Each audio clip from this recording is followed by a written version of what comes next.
Hello my friends, it's the Game Boy Geek here, and today it's all about the bees. You'll be going through 3 seasons acting as the queen bee from a unique species, and you'll be harvesting nectar and pollen, laying and maturing larvae, exploring the world, and building your hive. Apidaia is a light to medium 2 to 6 player asymmetric world exploring, worker placement, resource management engine builder that plays in 30 to 60 minutes, is for ages 12 and up, and published by Blue Flame Games. It's on Kickstarter right now, so I'm going to show you how the game works, and I'll see you on the other side.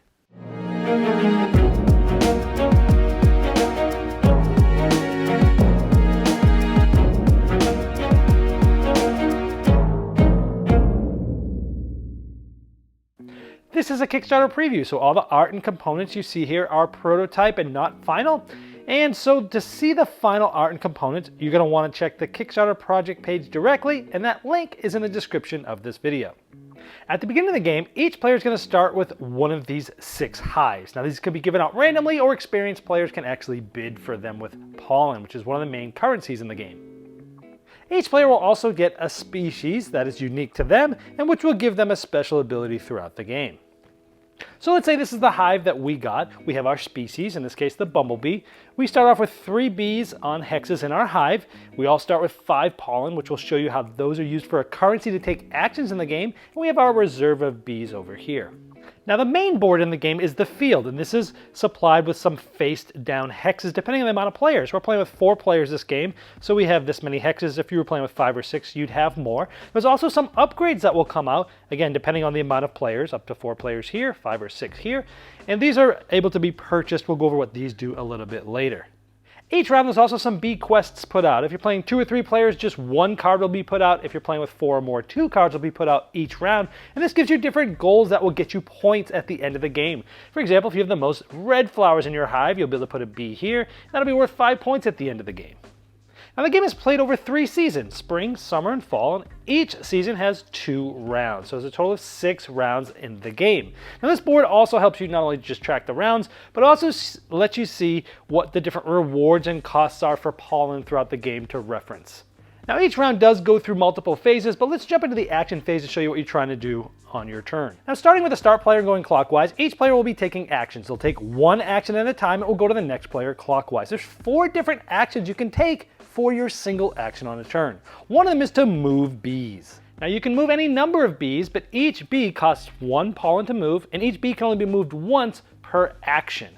So if we put a bee here on a face down hex in the field, we then flip that up. And now you have 2 choices to do with this specific hex. Notice it has 2 flowers there. Now one thing you could do is to collect pollen. This has 2 flowers. Now in this case, it's the pollen reward for exploring a field. So this has 2 flowers, so we could gain 2 pollen if we wanted to do that. So let's do that because it's going to allow us to take more actions later this round. Now it's still our turn because we can move as many bees as we like. Let's say we moved another bee from our hive, on one of the hexes from our hive to here. And this has 3 flowers. Let's get the pollen from that too. That actually gets us 3 more pollen. Now let's say we moved our last bee that started in our hive, because we all started with 3 bees in our hive, and I spent a pollen to move it here, and when I flipped it up it said Seasonal Challenge. Now with a Seasonal Challenge, you'd flip over the top card of the Seasonal Challenge deck, and you'd look at the season you're in. In this case, it's a brood parasite. We would have to kill 1 larva in our hive. Well, the good news is now we don't have any larvae in our hive, so that didn't really hurt us. But there's different things that these cards could do, like instead, it may have just made us lose 3 pollen. Or if we were in summer, 5 pollen, or if we were in fall, lose 5 pollen and 6 nectar. Or maybe it will have killed that bee, for example. But in this case, let's just say it was this, and it didn't actually affect us right now, not bad.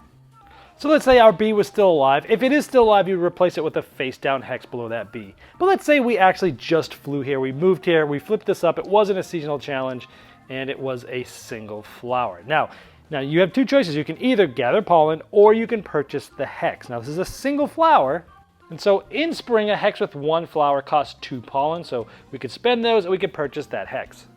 Now when we purchase the hex, we'll take the bee on that hex and place it in our hive. Now some hives have split up spots. We have these section of hexes and these. This is above ground, this is below ground. And the difference between those has to do with some abilities and some effects on cards and such. But in this case, the first one can go anywhere, and then all other hexes have to go adjacent to another hex that you have there. So here, and if you put on one of these, it's a double hex and you actually get to gain an upgrade. So here we have a +1 harvest for a bee, +1 move for a bee, or +1 pollen. So let's say we take this would then get replaced immediately. Like that one would give a free bee from your reserves into your supply to use. Now I've already moved all the bees I had available to me, but I want to show you the other places that you can move bees to. One of them are to the bee quests. And this is you would take a bee and you can move it here. At the end of the round, these are all going to sort of shift off to the main board, so you can see at the end of the game who has bees on which possible goals, and new ones will actually come out each round. But if I place a bee here, and if I have the most red flowers in my hive at the end of the game, I'll get 5 points, for example. But this bee is considered dead at this point. Another place you can move to is the Waggle dance track. You can move it to the start, and then each movement will move the bee on one different hex. Now you can move it from here to any other place that we've already shown you for a move. It doesn't have to stay on this track once you start it, but if you're able to get all the way around and finish it, you get to add a hex face down from the supply next to your mat. Now this acts like one that's out in the main field with some differences to it. Number one is your bees can move here for free. Here we have, 3 flowers there for that bee. And only your bees can move here, and you'd ignore any seasonal challenges if it happened to have been one. Now again, you're just doing one action per turn, and when you move, you can move as many bees as you want. But let's say it was then other players' turns came back to us, and we wanted to take the harvest action. And in this case, depending on the season, you can harvest a certain amount of nectar. In spring, 4 nectar, in summer 3, and in fall 2. But it's spring, so each bee can harvest 4 nectar. Now each bee, when you're harvesting, can take any combination of the flowers that are there. So I could take, let's say, 2 orange and 2 red for the 4. Or I could take, 2 orange and 1 of each of these. Any amount of combination of 4, depending on the amount of colors that, the colors that are there. So in this case, I could take all 4 reds, or let's say 3 red and a blue, or 2 and 2, or so on and so forth. As long as you take the exact amount, as long as you're taking the colors that are on the tile from those bees, you're fine. And keep in mind, some species and upgrades can change things. Like when harvesting, this bumblebee allows you to harvest additional, 1 additional nectar. And so did this upgrade. So in this case, the bumblebee will be able to harvest 2 nectar for each bee that's harvesting, for example. So let's say we have all of our nectar here. It'd be the next player's turn. And when it comes back to us, one of the things you could do is to lay larva. And to do that, you'd take 1 pollen for each hex that doesn't have one, and you could place it there as a larva. So if I had multiple hexes, I could put multiple larvae if I wanted to. In this case, I just have 1, and it'd be the next player's turn. But let's say it comes back to us, what you can do is mature that larva. And how you do this is if you move a bee to a hex that has a larva, it matures. So what happens is this goes back to the supply, not to us, and you have to pay always 3 different or nectar in order to mature that larva. And the type of nectar depends on this. Now here we have just an orange flower, which means all 3 has to be orange. So we would take these 3 orange nectar, put it back to the supply, and that has now created a bee from our reserve. Now if it was a different hex, like if it was this one, the 3 spent could be any combination of those colors. Now another important thing is the flowers that are in your hive at the end of the game, each flower there is going to be essentially a point for you. So those are your options on your turn. You're pretty much moving bees. If you're moving to the field, you're either collecting pollen or purchasing the hexes. You're possibly moving them to quests to try to get points for the end of the game. Maybe you're moving them onto or through the different spots on the Waggle dance track. Or maybe you're harvesting nectar or laying larvae or maturing that larva using the nectar in order to bring new bees in from your reserves. And once everyone's either run out of pollen or decided to pass, you go to the next round. Now at the beginning of each round, everyone's going to get a pollen reward. And you'll get a certain amount depending on the season chart and the hexes that are in your hive. You also get +1 for each bee that you have alive.